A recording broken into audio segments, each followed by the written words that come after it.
So, Ben Shapiro is supposed to be some sort of political genius. I don't really know much about that. I've never really heard him speak or really know anything about him. But when it comes to the question of God, he's kinda stupid. He is coming. Cover your butt.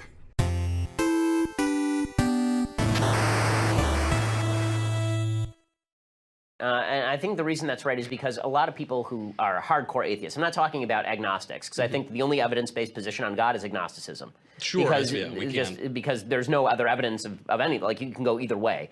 Well, I guess you're right there. There's really no evidence, so... Good video, everybody. Good job. Honey, What? you've already used that joke. You can't use the same joke twice. Fine. Let's ignore for a second the fact that Ben Shapiro has no idea what the word agnostic means.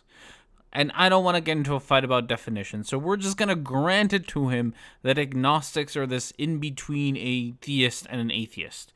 Because I think it's more important to save it for later when Ben starts to talk about the role of God in human rights. As far as kind of hardcore atheists, a lot of atheists who are very hardcore and very vocal about it, they seem to think they're the first people who ever figured out that like a virgin birth is kind of unlikely, or that God speaking from a mountaintop is kind of weird. Like they're the first people this ever occurred to in the history of humanity. Like it's brand new, no one's ever thought of this. Or they'll talk about the problem of theodicy, and they'll sit around going, well, you know, I had a friend who died of cancer when they were young. How could a good God allow this? I mean, I'll bet you no religious thinkers ever talked about that. It's like there's 2,500 years of religious thought on exactly this topic. It is incredible that people... God, you're a smug asshole. I bet beating up on that straw man atheist feels pretty good, though.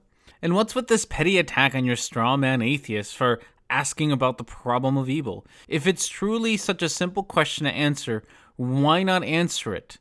Answer the question instead of attacking somebody for asking you the question in the first place. You're supposed to be really smart, but right now all you're doing is coming off as some middle schooler who thinks that he's better than all the other 13-year-olds around him. And this is something to keep in mind, the attitude that Ben has, because it'll be important later on. Do you think... Because all the time we hear, especially from young conservatives, well, I'm fiscally conservative but socially liberal. Well, I just want to focus on policy that works.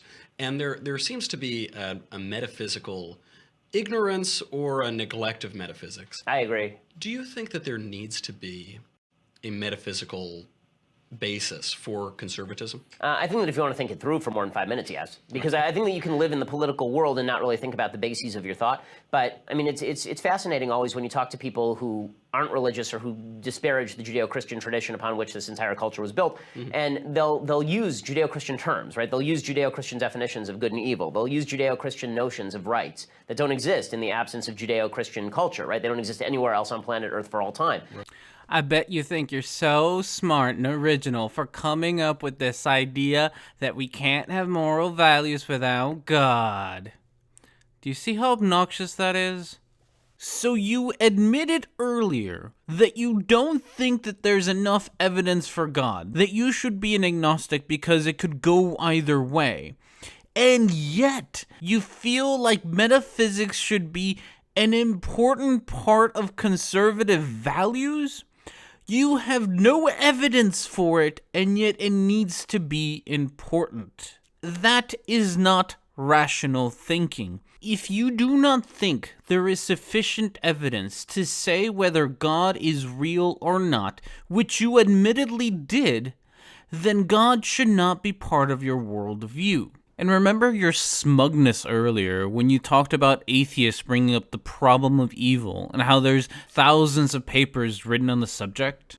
And yet here you are doing the exact same thing, arguing this stupid point that has been debunked countless times about the need for humans to have God in order to be good or have rights or in order to be able to be civilized. This also has countless papers written on the subject. Without getting too into it, moral behavior is not exclusively human. We have observed empathy and reciprocity, or fairness, in other animals, including chimpanzees and elephants. While empathy and reciprocity may not be equivalent to a complete moral system that humans have, it is the base for morality. With just these two ideas, we can easily arrive at the morality we see today. This alone shows that moral behavior is not exclusively human, and can therefore not be exclusively Christian. Basing morality on empathy and reciprocity is also better than basing them on the dictations of a sky daddy. When humans built their morality, it is malleable and can be improved. When it's based on mythology, you get rules like this. If a man is caught in the act of raping a young woman who is not engaged, he must pay 50 pieces of silver to her father. Then he must marry the young woman because he violated her and will never be allowed to divorce her. I'd rather be part of the group that thinks that humans are just a small part of an immense universe than be part of a group that thinks that forcing a rape victim to marry their rapist is moral because Santa Claus says so.